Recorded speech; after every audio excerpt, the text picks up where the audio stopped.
where it's the same as last Sunday up to the full forward line, where Micheál White replaces Billy O'Sullivan.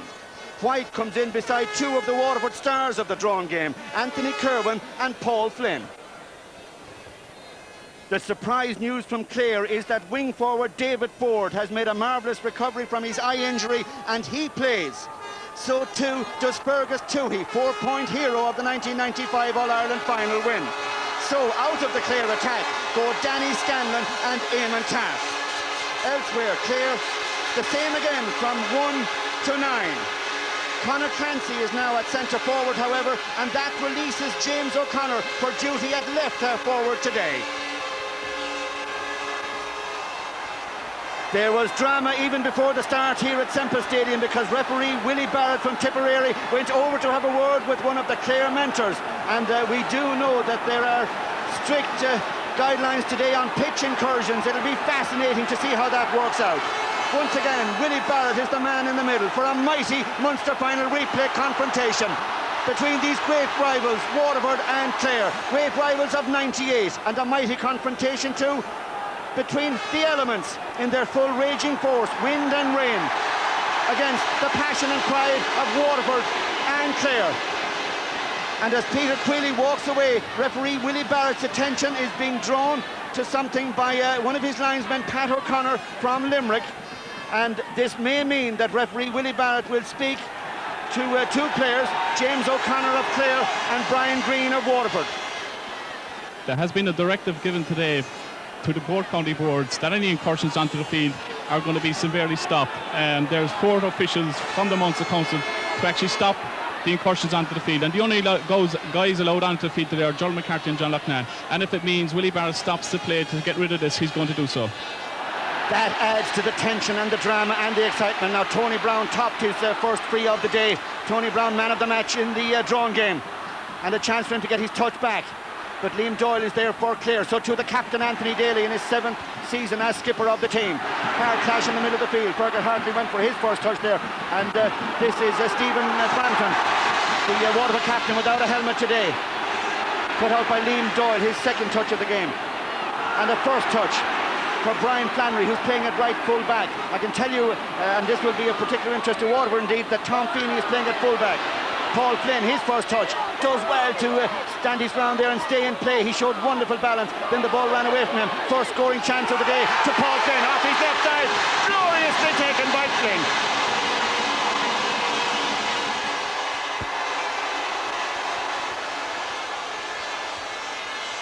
Well, we're so used to seeing Paul Flynn show ace marksmanship from frees, but this time from play he found the target and he did have the room. That was the key factor.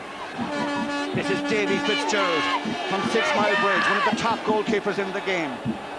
Stung by the goals he conceded the last day. Fergus Hartley for Waterford. One of the top centre-backs in the game, very strong man. To Peter Queally, who's also a very, very strong man. Good delivery by Queally. They're playing into the town goal, and the free will be where the ball lands, and it'll be a free to Waterford and Paul Flynn. Now the Waterford man down was Fergal Hartley. That led to the melee. Ken McGrath, Waterford number 11, is trying to sort it out through peaceful means. Dan Shanahan is there as well. And the officials are in the field. Now Peter Queally is not trying to sort things out there by peaceful means, nor his direct opponent, Colin Lynch. Colin Lynch is taken away from harm's area by the linesman. And Tomas Mulcahy has been watching this from the sideline as Micheál White and Brian Lohan get to grips. Yes, Jim, there's been some individual battles all over the field, and it's going to be hard for the referee. I think he's the key man in the centre at the moment, and it's going to be a very, very good, difficult day for him. Brian Lohan has indeed been sent off, and a Waterford man has gone off as well. That's Micheál White. Micheál White goes to the dugout. So Brian Lohan and Micheál White are off the pitch in the early minutes. Now, it's extraordinary developments, and indeed there are groups of players all around the field trying to sort things out, but eventually play goes on, and this is Dan Shanahan bidding to give Waterford a lead of 2 points to no score, but he's put that one across the face of the goal and wide. But right now the hurling is taking second place to the drama and to the incidents all around the field. Who could have foreseen the drama of the early minutes. Absolutely extraordinary, astonishing.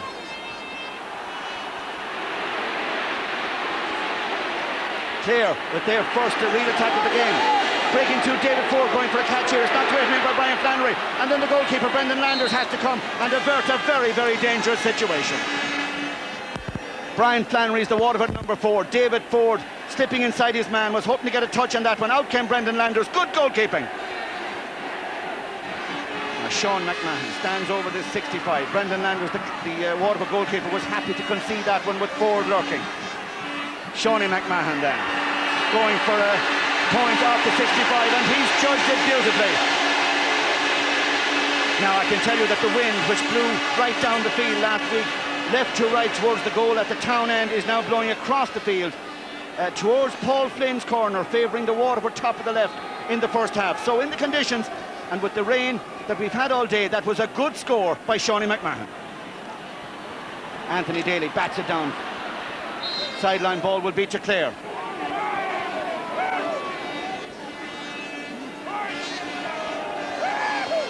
Only 7 minutes of play gone, and already the game is without Brian Lohan and Micheál White. Brian Flannery for Waterford. Good ball into Ken McGrath. Not quite at his brilliant best the last day, and that wasn't a good touch. He was clearly looking for Paul Flynn. Flynn had waited back, and David Fitzgerald was able to get in the clearance.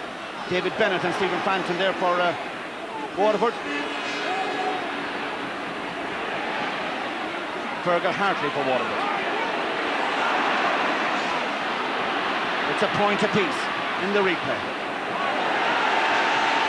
Well, Ken McGrath doesn't like that decision, but it's clearly given. Now a tremendous challenge there. Clash of the Ash in dramatic style as the ball came across. Liam Doyle then, Mr. Consistency in the Clare defence in the glory years from 95 to 98. This time it's a Waterford ball. Now the rain comes down once again over the immaculate sod of Semple Stadium. Brian Green beats Jamesy O'Connor to that ball. You don't always see that happen with Jamesy O'Connor. This a tester for Anthony Kerwin against the left full back Brian Quinn. Kerwin has it. He got 2 goals the last day. He can't take this one down, but he's got a point. There was danger there for the Clare defence. Kerwin 2-1 the last day. He started with the point. It might easily have been a goal. This was a great ball in after it was very well won out the field by Brian Green off Jamesy O'Connor. And Kerwin the scorer. Tony Brown attacking. Good control by Tony Brown at the second attempt. He judged it beautifully. And then a very good ball back to Peter Queally. Peter Queally high, handsome, over the bar. Great score. That'll boost the confidence of Peter Queally. Had to live a little in the shadow of the great Tony Brown the last day. But unselfishly, Tony Brown gives the scoring pass to Peter Queally. Now, the Waterford bench will be a little happier. They've started well today. They lead by 3 points to 1. The wind, not a huge factor now, is blowing across the pitch. And Waterford are doing the attacking. Anthony Kerwin, good pull towards Ken McGrath. Bidding to support the full forward line that doesn't have Michael White. Paul Flynn, lovely touch on his right side. He's got to get it onto his left, perhaps. Aiming for Ken McGrath, but well cut out. Good work in the Clare defence. As the ball came there from Anthony Daly, who was a captain there who led by example. Baker across field. First touch for Niall Gilligan over at top of the right against Mark O'Sullivan, who was playing at top of the left. And a very good ball in by Gilligan from 6-mile range, and that's a brilliant point by the young man who battled hard to get the ball and did ever so well to put it back over the bar. So the banner's flying high again. Gilligan getting away from Mark O'Sullivan. A Waterford full-back line that doesn't have the injured Sean Cullinan, who was very good the last day. A huge crowd, a tremendous atmosphere.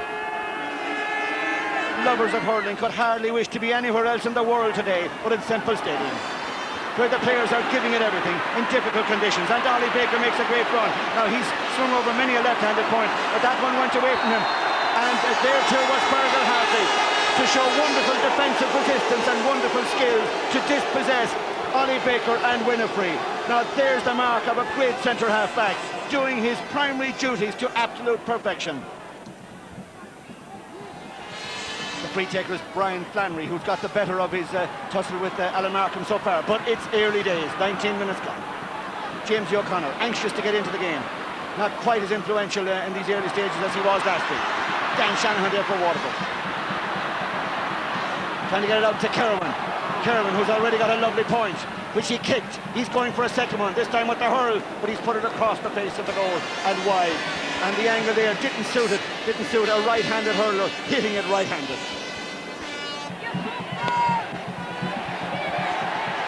Davy pitches puck out. Caught by David Ford, but they was pushing off the ball. And Brian Green disputed the decision, but to no avail. It's a free to Clare in an eminently scoreable position, especially for a free taker of the marvellous prowess of James O'Connor from St. Joseph's Dura Bearfield. James, he strikes beautifully over the bar. Lovely touch, and that's much better now from James O'Connor and from Clare, and the banners flying high. Level pegging in the Munster final replay. Freely let it through to Dan Shanahan, chased by Fergus Toohey. Freely trying to get it in towards Bennett. Clare defence covering very well indeed. Liam Doyle, now he's getting himself into a little bit of trouble, but he did ever so well to go back there. He read that situation beautifully. It's just that he couldn't control the ball in very difficult circumstances. And the linesman has made his decision, and after that I think it was disputed by a mentor possibly, or maybe even a Waterford substitute. Well, it's a mentor, as Shane Ahern is down there, I think. And referee Willie Barrett will have to sort out what's happening there, because the umpire had made his decision. Willie Barrett was not happy that the Waterford man should be in there. Now the Waterford man is not happy either. Unbelievable tension and drama in Semple Stadium. Brian Lohan sent off in the early minutes. Michael White sent off as well. Clare started the better. Now it's 3 points apiece. As much attention nearly on what's happening in the sideline and behind the goals as on the field. And I can tell you there will be a free here where the ball landed, because there was a foul on a Waterford player after the clearance was made. That Waterford player was Stephen Frampton. Brian Green's had a word with him to console him, to tell him to stay calm, and there it was just after the ball went. Ollie Baker, the Clare man, involved, and that one was probably accidental. Paul Flynn has had one lovely point from play so far. He's had to wait nearly 23 minutes for a chance from free, and he left it short, but David Bennett came in, picked up the pieces and picked off the points.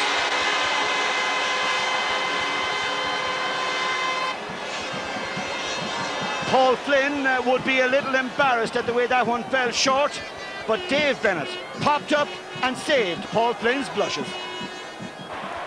Well taken and well cleared by Brian Green. Lovely ball taken out of the air by Anthony Kerwin. Kerwin taking on Shawnee McMahon, going by on his left side. Kerwin, would he ever go for a goal from close range here? Well, he's dragged to the ground. That's a bad foul on the Waterford man. Liam Doyle acknowledges it, but would you believe it, it's a free out, presumably for overcarrying, but Kerwin was ever so dangerous going through there. It was surely a goal he had on his mind. He was fouled, but Willie Barrett clearly now had deemed him to have overcarried.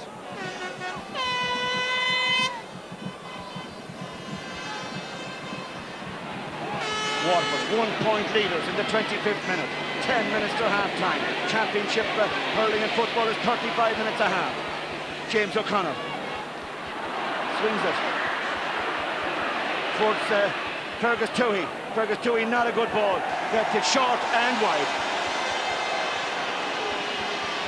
Now, remember this. Waterford must have been hoping that Kerwin would go for a goal. Well, there was a tap across there by Shawnee McMahon. Didn't really make contact. Now, what happened here? Well, Kerwin came inside Liam Doyle. Liam Doyle brought him down, and I don't know, and I'm sure you won't either, why that free was given out.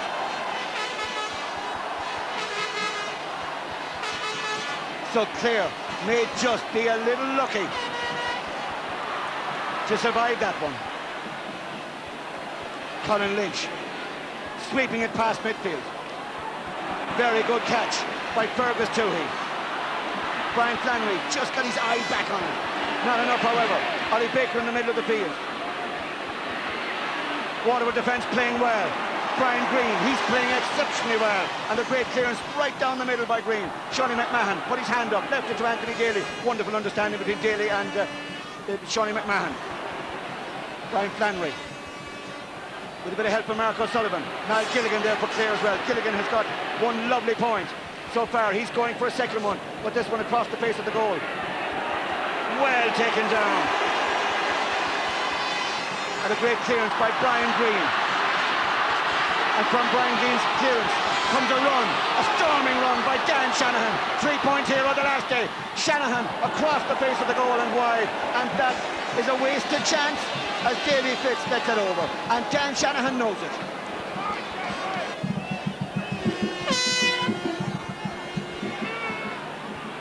Well, Waterford have won a lot of ball over on that wing. And Conor Clancy, number 11 for Clare, isn't really influential in the first 27 minutes of this game. That's about the first smile, indeed, that we saw today. But would you believe it? Willie Barrett has overruled his own linesman, John Sexton. Now, John Sexton seemed to be sure here. Fergal Hartley, number 6. Tom Feeney, number 2. Conor Clancy there as well. And did it go off for Conor Clancy there? Well, Fergal Hartley seemed to be sure. Waterford thought it was their ball. So too did the linesman, John Sexton from Limerick. He managed to smile then, he's not smiling now. And he's still talking at least to his friend Willie Barrett. But Willie Barrett is content now to ignore whatever is happening in other parts of the pitch as the sideline ball comes across. Waterford are covering well in there. Tom Feeney to Fergal Hartley. Coming through with the clearance. Great support play by Waterford. Stephen Frampton. And what's been most exemplary in this game is the display of the Waterford defence. Their support play, their concentration, their thoroughness in dealing efficiently with everything they have to do as they get that ball forward. And that was a great rob in there by Colin Lynch. Ollie Baker and Peter Queally, two powerfully strong men. Conor Clancy trying to get into the game. Good ball across to Gilligan against Mark O'Sullivan. A pull of O'Sullivan's jersey, but no free. Gilligan goes to ground. O'Sullivan contests the ball. Hartley goes in. David Ford is there for Clare. It runs loose to Gilligan. There's a man free inside him. Can he get the ball across? He can! Oh, wonderful work by Brian Flannery. It's gone out for 65, but marvellous defensive work by Flannery. Once again, this man born in Tipperary. He's finding inspiration from playing in his native county. He knows Simple Stadium inside out, and he's showing that today. Now, forward play may be thrilling, but defensive play is also thrilling when it's of the standard of this. As Brian Flannery hurtled himself, body and all, hurdle and all, and did his job. You could cut the tension in Simple Stadium with a knife. As Shawnee McMahon, wonderful hurler, stands over this 65. 4 points to 3. Waterford the leaders. 4 points all, thanks to Shawnee McMahon, his second superb 65 of the Munster final replay, and we've had a half an hour's play. Fergal Hartley with the touch for Waterford. On to Fergus Toohey, who's active. He was in from the start, remember. Fergus Toohey dropping it in. And Brendan Landis kept his eye on it. Alan Martin watched for the break. There was no break. This should be Baker's. Knocked away from him by Peter Queally. Good work by Queally. Well pulled on to David Bennett. Put out by Anthony Daly. Playing well in the Clare half-back line. Down to James O'Connor. For once he got away from Brian Green. He got first one. He got the free.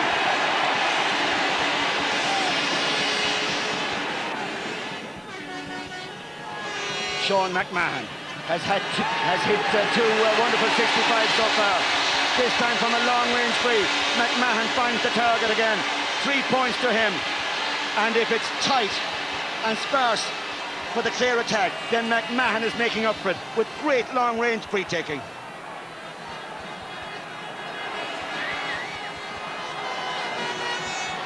Once again, Waterford played Dan Shanahan's wing. Anthony Daly back covering. He's done a world of covering in the first half. James O'Connor versus Brian Green. This has been a marvellous tussle. It was all Brian Green for the first 20 minutes. James O'Connor's in it well now for Clare. He often has little valley periods like that, but he's incomparable when he's at his best. Fergal Hartley playing well in the heart of the Waterford defence, but he had to battle very hard there. David Ford has to battle hard against Mark O'Sullivan. Conor Clancy there for Clare as well. Away from him, away from the referee even. Peter Queally just misses it, goes in hard again, and Frampton with the pole, first time hurling. Sean McMahon against Ken McGrath. McMahon with the touch to stop the ball at least, but it breaks to Paul Flynn. Paul Flynn will try to create space for himself, and then attacking on the right wing of his right hand side, it came off the upright. Could Paul Flynn get it back? No. Anthony Daly, short little ball to Ollie Baker, who picked up a lovely position. Ollie Baker up the left, and then back to Anthony Daly, knocked away by Paul Flynn. It was too tight for Ollie Baker to give that ball back. Frank Lohan under a bit of pressure. Paul Flynn goes in as well. Peter Queally there for Waterford. Baker there for Clare. It's hard, tough hurling. Brian Quinn is there for Clare. Dan Shanahan, the big man, won it to Dave Bennett, the little man. Shook off the challenge, shook off the shoulder, dipped his own shoulder and hit the ball over the bar.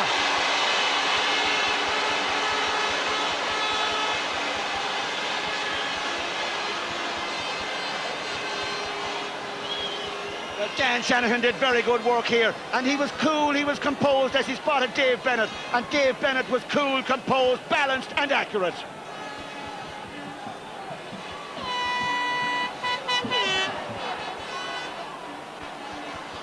We're just on the half-time mark, but remember that long stoppage for all the incidents all around Semple Stadium in the early minutes, and the sendings off of Brian Lohan and the Waterford right full forward, Mihal White. Alan Markham of Clare waits as James O'Connor strikes the free and strikes it beautifully. And Clare edge ahead coming up to half-time, 6 points to 5. Low scoring, but fascinating, utterly absorbing.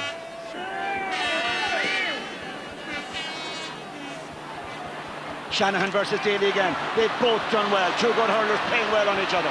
Tony Brown, a good hurler too, although he hasn't been able to find the range today the way he'd like. Colin Lynch in the middle of the field for Clare. Balanced it nicely on the boss of his hurl. To Jamesy.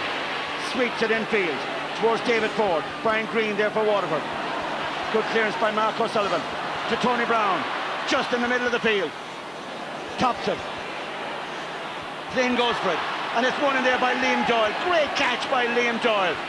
Wonderful play by him. Tony Brown can't get a flick on that one. David Ford from O'Connell on Clare.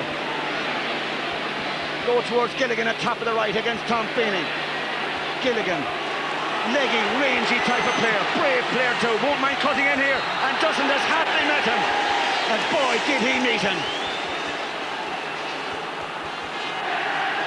Now here's Niall Gilligan coming in. Now Fergal Hartley, in fairness, did try to play the ball first time, and then the left leg went out, and down went Niall Gilligan. This is the joy of hurling, to be in Semple Stadium on a Munster final day, watching James O'Connor in action. A 2-point lead now. We're deep into injury time, and it is indeed half-time. And you hear the thunderous noise all around the ground here in Thurles as referee Willie Barrett signals the break, with Clare the leaders after a dramatic, tension-filled and incident-packed opening. A tension-filled first half finishes with Clare 2 points up, 7 points to Waterford 5.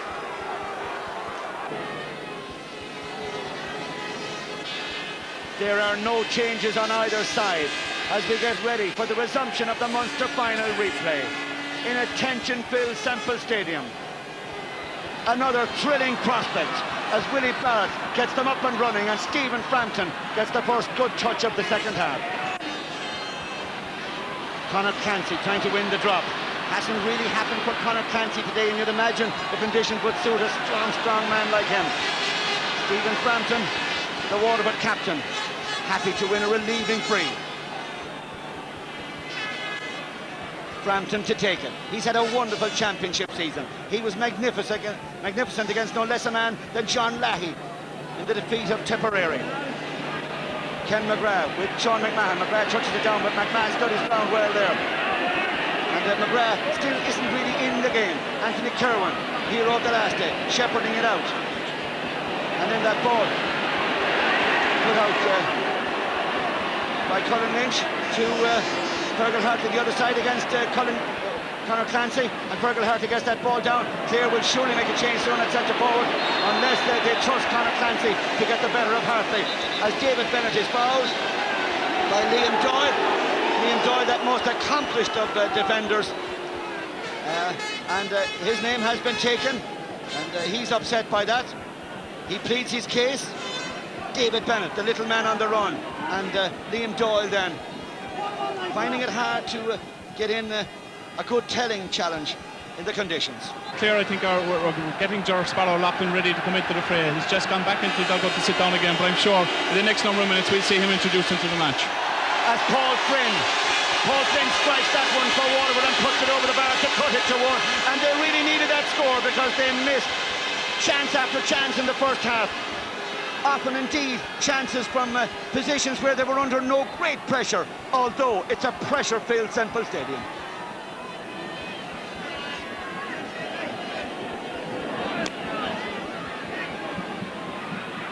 David Ford is now centre forward against Fergal Hartley. Ollie Baker on the left side, swinging left-handed. Tom Feeney just missed a cut there. Niall Gilligan came across just at 1 point from early on. Gilligan swings it in, and Brendan Landers has to be careful, and he was alert, he was vigilant, but Clancy gets it back for Clare. Clancy goes around to the right. O'Sullivan did well. O'Sullivan won it. Was it over the line? Well, the umpire is signalling that it's a 65. Landers is disappointed, but he shouldn't be. He got a great touch there. The Clare forwards are putting the Waterford defence under pressure. Gilligan got that ball across the face of the goal, and then Brendan Landers got it away. But from there, Conor Clancy won it against Mark O'Sullivan. O'Sullivan studies ground well, and then it went off Mark O'Sullivan's left hand, 65.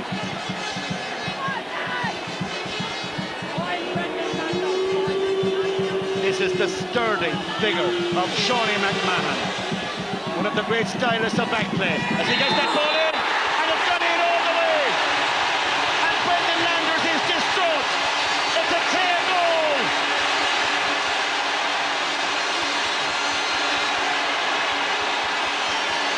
Sean McMahon, 3 points to his name after the first half. 2 65s and a long-range free. What happened when that 65 came in from Sean McMahon? There was a stick, and it went in. Clare 4 points up. Playing with whatever wind advantage is there. Putting Tony Brown under pressure. Putting Fergal Hartley under pressure. That great man, Ollie Baker, back there for Clare. But Hartley's a great man for Waterford. So too is Brown.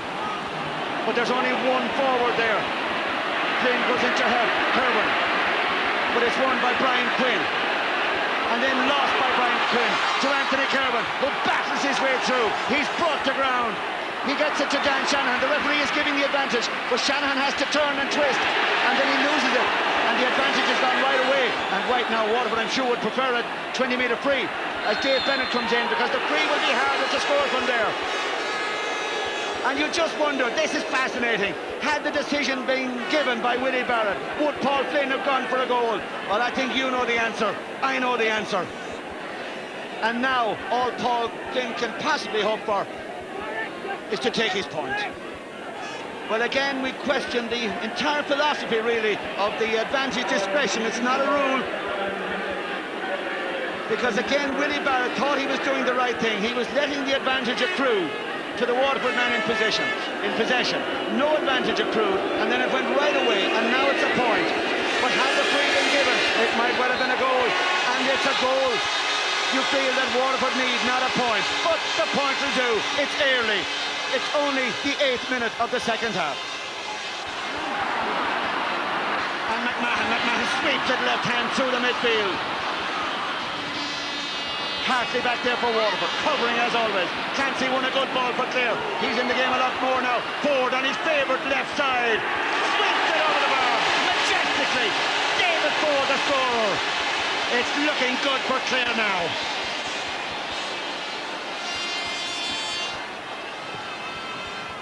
Great work by Clancy. Wasn't all that influential earlier on. And then Ford would never miss from there.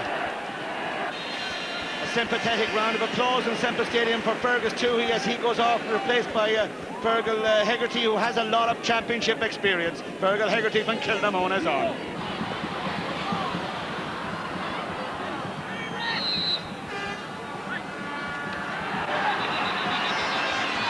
Now there's another melee breaking out, but referee Willie Barrett is in to sort it out. Brian Green against Ollie Baker. Baker the bigger man. Peter Queally is there too, a Garda based in Cork. And tension and determination and passion etched on the faces of these players. Ford versus Hartley, Ford of Clare, Hartley of Waterford. And Willie Barrett pleads this time for a bit of sanity and a bit of coolness. And this is Colin Lynch of Lissy Casey. Across to Baker. Baker of Dura Bearfield.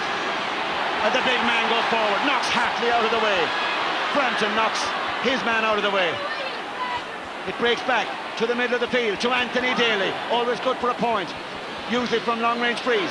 Feeney under a bit of pressure here as the Clare men slide in and get in there. Flannery there as well for Waterford. Clancy there for Clare. And then it's gone out for a 65 off Mark O'Sullivan. And Mark O'Sullivan will be very disappointed because last time a 65 was conceded off Mark O'Sullivan, a Clare goal followed. Shawnee McMahon. Clare love his regal splendour as a hurler.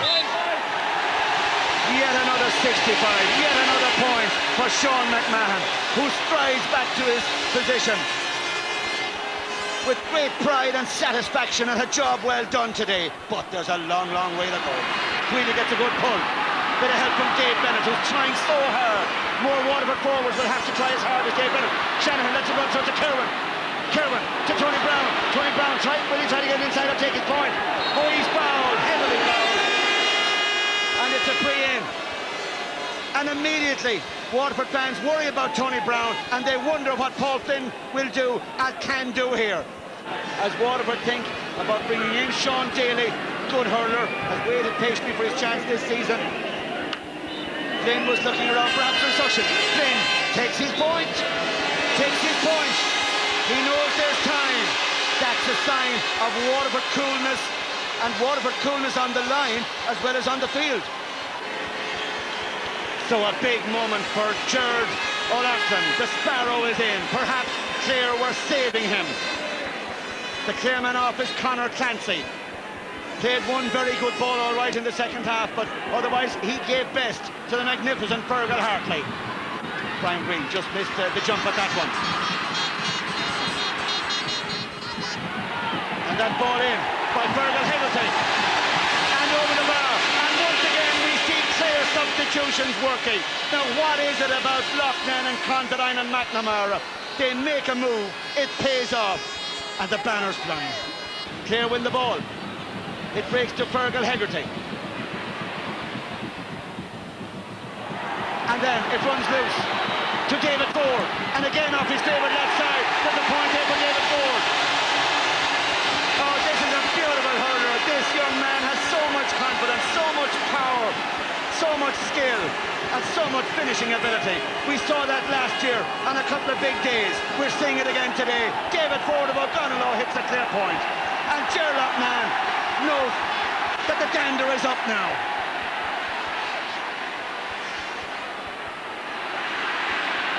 Out comes Johnny McMahon again. Back to his absolutely brilliant best. And what a run this is by McMahon. And then he loses it. That so often happens. Tired legs there. Dan Shanahan. Blocked by Liam Doyle. Control. Swept away. All in one movement. That was beautiful hurling skill. That should go on an instruction manual the way Liam Doyle did that, as Gerald Loughlin gets it in. Brian Flannery with a catch, that should go on an instruction manual too. Can he get in the clearance? He does. Great play. Dan Shanahan, look at the way he caught that ball. This is wonderful hurling. This is the beauty and majesty of hurling. David Fitzgerald to dodge the tackle and get in the clearance. What a passage of play. I just hope that this ends in a score. It deserves to, of either side. We wouldn't mind. Fergal Hartley, this powerful man, but a top clearance comes to Alan Markham, and he puts it over the bar, and a long sustained passage of superb hurling ends in an Alan Markham point for Clare, the Banner County.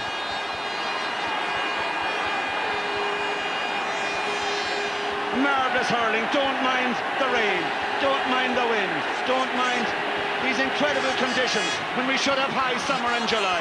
But here's Tony Brown bursting his way forward for Waterford, gets a good ball to his right. That man is Kerwin trying to get in for a goal. He's brought the ground, and you just wonder, sooner or later Waterford will have to get a goal chance from one of those frees, and Paul Flynn sooner or later will have to go for a goal.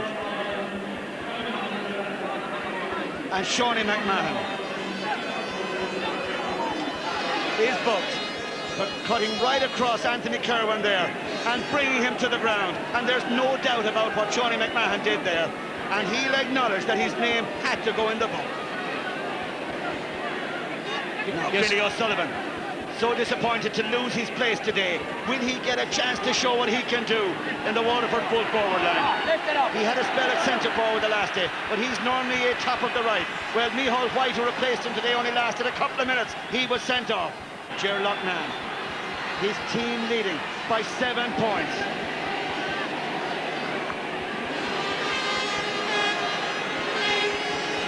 "11 minutes to go. Paul Flynn is going back with the look of a man who'll go low for a goal. Flynn drives it.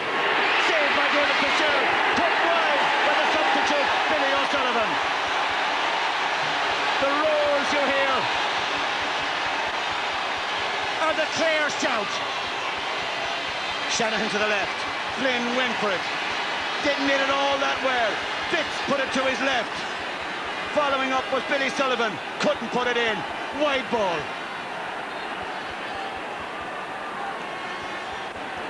David Fitzgerald from 6 Mile Bridge, a hero so often for Clare. And he loves it when the passions are rising, when the tension is rising. Brings out the best in the little man.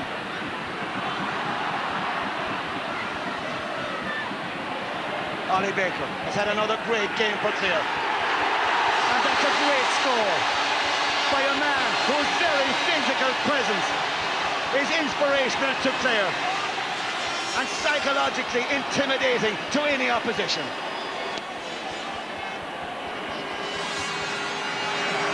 McMahon bats it down to Brown. Great ball by Brown. To Sean Daly, the substitute. Waterford need a goal. Is there a man to get that goal? It's Flynn. Well, he's missed it completely. And then it's taken away by Frank Lohan. Or Brian Lohan may be missing, but Frank, as he always does indeed, is flying the family flag with distinction and high honour. Hartley, Waterford's best man today, and maybe their bravest as well, but he couldn't get that one away. To James O'Connor. Lovely ball by James O'Connor. To Fergal Hegarty, going for his second point. Landers, a good eye. Good little run to get space for the clearance. Baker versus McGrath. You back Baker to win that one, the way the game is going today, and he does. To James O'Connor, who'd love to have more room, but then his hurling skill stands to him as he gets it to Colin Lynch, and Colin Lynch sweeps it but puts it wide.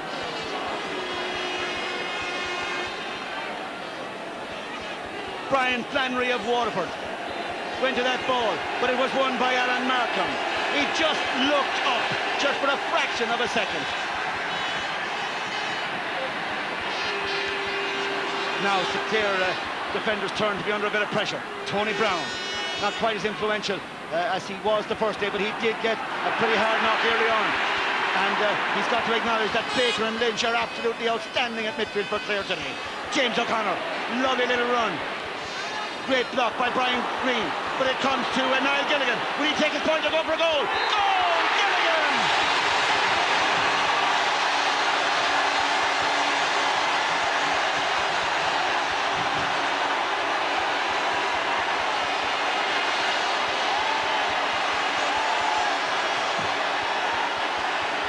The big question is that it? Gilligan had the confidence and the finishing drive to put it in the net. Gilligan of 6 Mile Bridge, the Clare goal scorer.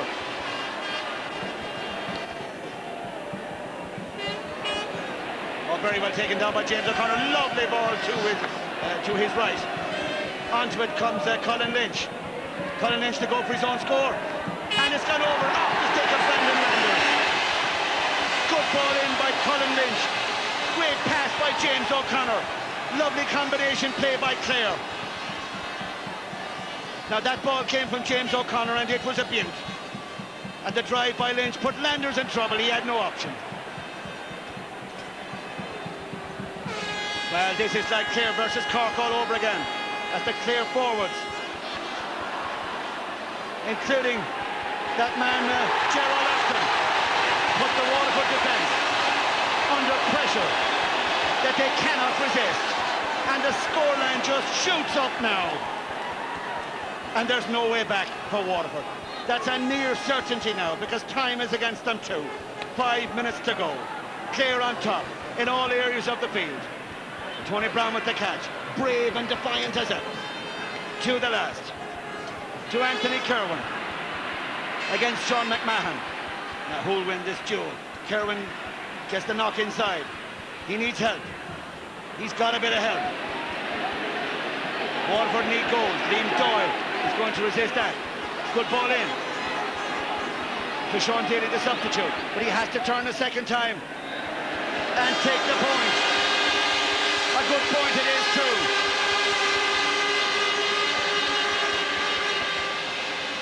But it's surely too little too late. Ken McGrath tries to get a touch. Oh, Ken McGrath should have won that ball. But really that's been the story of Ken McGrath's day. Paul Flynn won it back. Ken McGrath there to help as well. Then a good ball in. Towards Sean Daly. And it's gone high over the bar, but it's just 1 point short of the 3 that Waterford needed. Well, Ken McGrath has the consolation of a point, but it's nothing more than a mere consolation.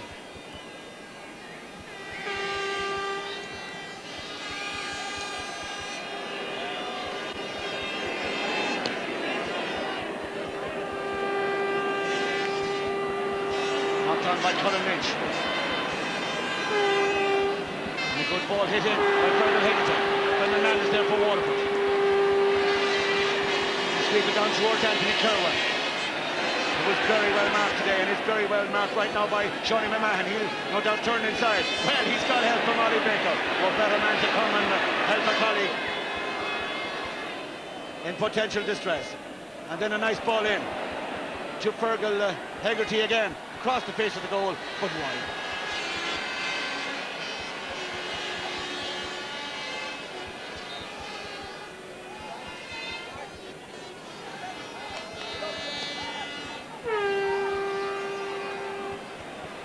Kerwin versus McMahon again.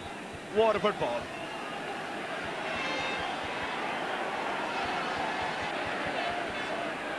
Tony Brown. Jay Skadens. They say the scores no Waterford can help them.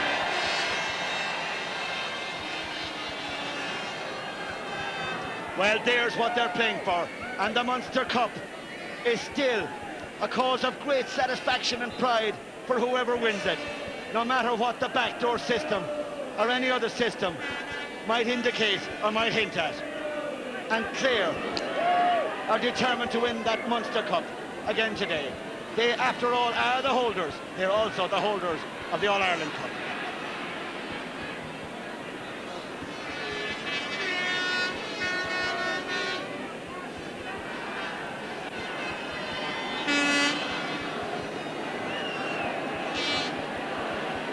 We're in the last minute of the match. Sean McMahon and Anthony Kerwin. They've had a great duel over there all during the last 15-20 minutes or so.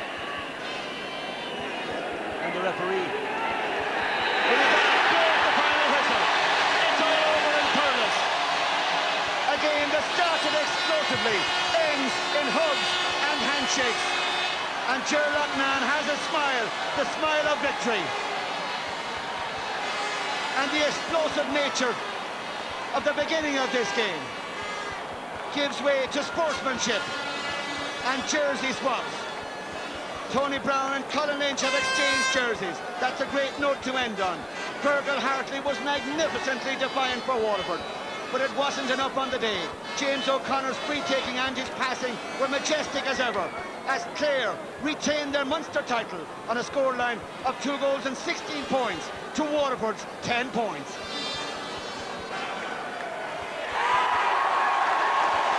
So, in his 7th campaign as team captain, Anthony Daly lifts the Munster Cup for the 3rd time in 4 years. On the banner! All we were thinking about coming down today was winning this one, because we knew we were facing a tremendous Waterford team and a huge challenge. And Gerald had said already that he expected Waterford to up their performance by at least 20%, which they did. And, you know, we had to really pull out all the stops in order to hold on to Waterford for most of the game.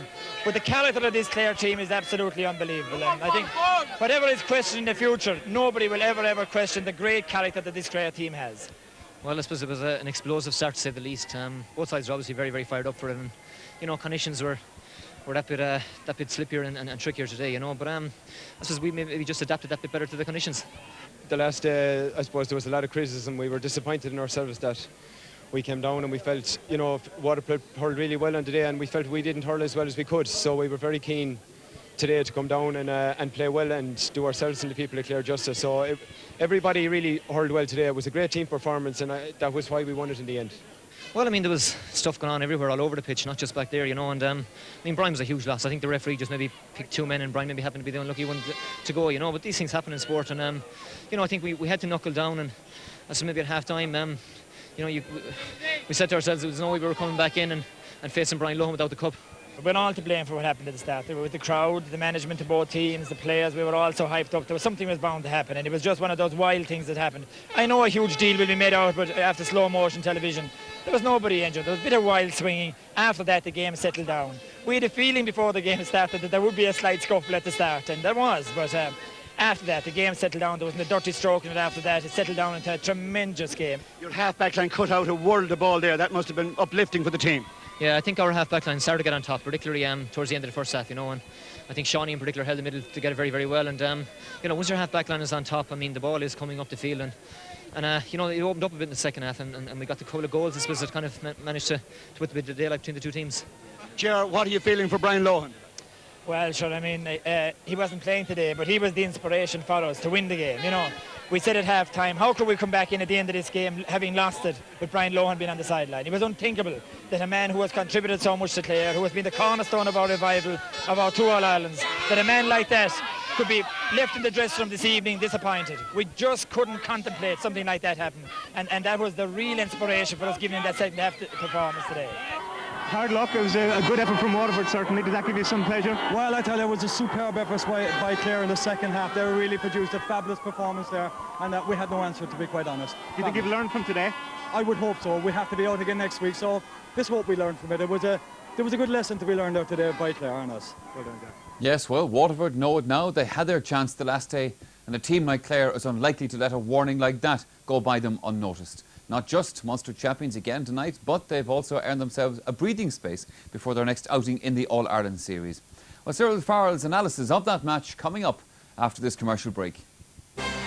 Day out next Sunday in the All-Ireland quarterfinals. So more about that in a moment.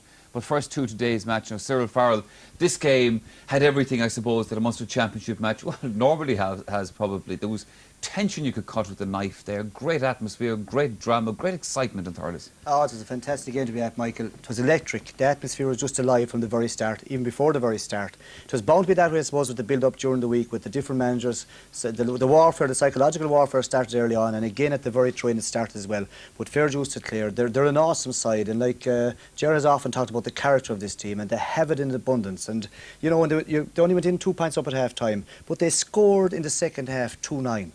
Most of it from play. Like, it was an awesome display. They'll be hot favourites for the All-Ireland after that.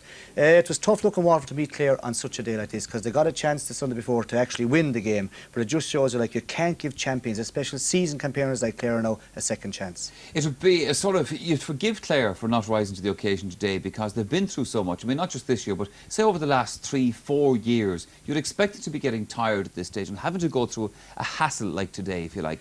But nonetheless, that wasn't the attitude they took to it. Yeah, I think, Michael, people are looking completely different. See, they're saying that this Clare team have won a lot, which they have. But the Clare teams before this have won very little until Gerald Lucknan and the lads came on. Maybe they won one All-Ireland way back. Yeah. This Clare team isn't going to get tired while it keeps winning. The only way it's going to get tired if it gets beaten a few times. And that's going to be very hard to do. Sure. OK, let's look at this game right from the start, even before the start, because the drama started as soon as the teams came out in the field nearly. I must say, Michael, I really enjoyed it. It was probably the game of the year for me so far. Willie Barrett was probably under instructions, and everyone's been put back into their box, shall we say, into the dugouts, and he came over straight away. It seems only Ger and Gerald McCarthy going to be allowed out. He's on here to Tony Constantine. Mike Mack, being the cube man, stands back, and of course he walks off. But at this stage, unknown to Willie Barrett, the boys are lining up midfield and they're jostling for positions. And of course that's always dangerous, because again now, before he throws in the ball, he's going to speak again to the wing forward and wing back. And Colin Lynch at this stage, if you watch close, like he really goes to town on Tony Brown. And Colin is lucky because again, while Willie is off talking to the wing forward, wing back, there's pushing and hustling around for position. But like when you see the throwing coming in here, like the referee is looking at it, and there he gets it right across the leg. And again, Colin has gone pure wide and he's just flaking everywhere. Now he's very lucky. Willie does stand in and gives away a free, but you can see here, it gets one on the back on Tony Brown. Turns around here, I don't know, does he catch his own man here, Ollie Baker, but here again now he draws twice and he catches right across the calf, the muscle of Peter Queally. Now Queally doesn't flinch. Willie runs in and gives a free in, okay, cuts it out, but the atmosphere has been set before that, and worse is to follow. That was a particularly robust throw into that particular match. You see a lot of incidents like this, though, in hurling matches. Is there not a case for maybe having a toss and having one team puck out the ball in the first half and the other in the second? Michael, it's logical. It makes sense. There should be no throws in at all midfield, because you'd cut out all that kind of stuff. Lads are hyped up. You could see, I knew Colin Lynch coming out was going to be geared up because Tony had a fantastic game the last day.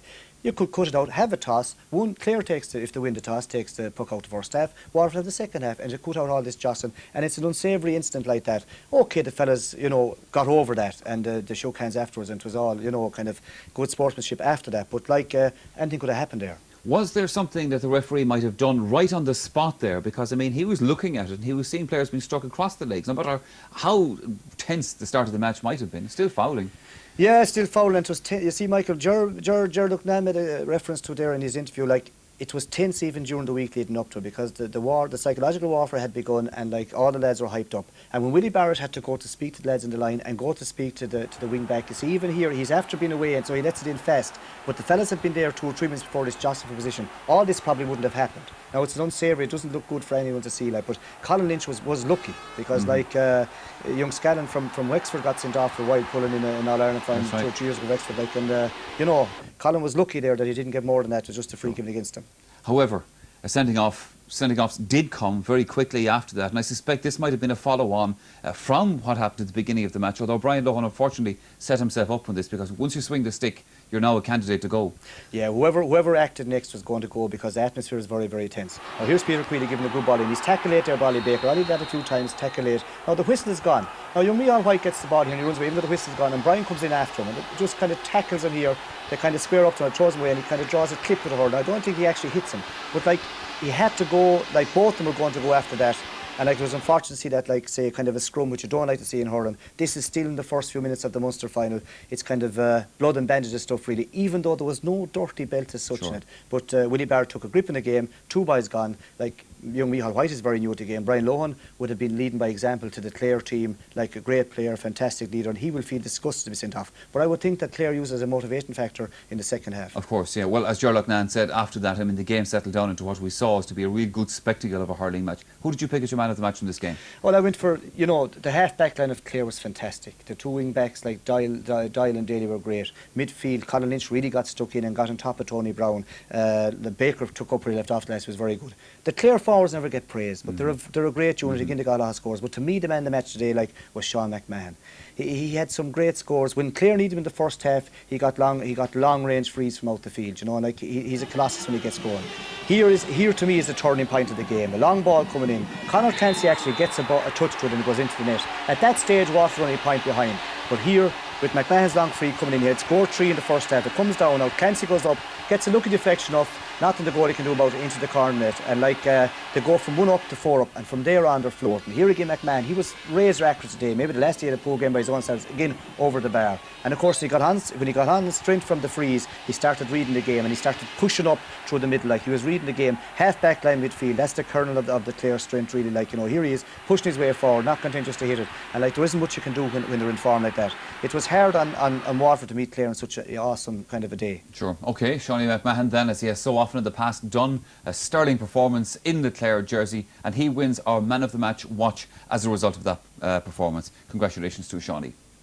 All right, now there was other business today in the Hurling Championship away from the field of play. The draw for the quarter-finals of the All-Ireland Series were made in Thurles. Now, this draw, of course, postponed from last week. With Clare and Kilkenny directly into the semi-finals as a result of them winning their provincial titles. So that left Galway, Antrim, Offaly and Waterford to go into the drum. And this is the way that it all worked out.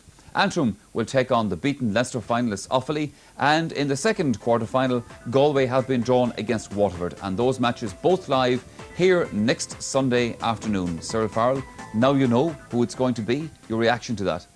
Yeah, well, we in Galway waited all year for this. Like 26th July last year, roughly the same date again, and we waited a full year.